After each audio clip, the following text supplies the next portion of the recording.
Hello, virtual. Let's see the question. So the question is saying which of the following statement is are correct. Basically हमसे questions में चार statement दिए and we have to figure the right one. So what could be the key concept over here? So the key concept over here is एक तो हमें बात करें defects के बारे में, defects of solid state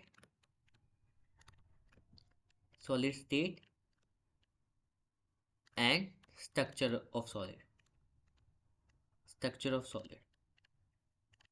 अगर हम बात करें, बोला है anti fluoride structure, basically it is X2Y type structure.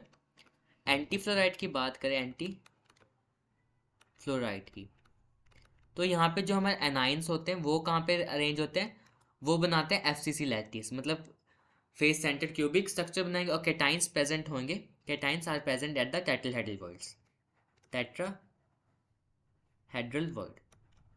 So the first statement is right. In an antifluoride structure, anions forms FCC lattice and cations occupies all the tetrahedral voids. अगर हम बात करें दूसरे क्वेश्चन के हिसाब से, देखो radius ratio निकालेंगे तो it is radius of cation upon radius of anion. Radius of cation हमें दे रखी है 0.2 angstrom and radius of anion रखे 0.95 एंगस्ट्रॉम. 95 एंगस्ट्रॉम. अगर इसको डिवाइड कर द आंसर विल बी 0.210. अब ये किस में लाई कर रहा है, it is lying between the range of 0.15 से 0.225 की रेंज में. सो यहाँ पे क्या होता है, इनका कोऑर्डिनेशन नंबर होता है 3.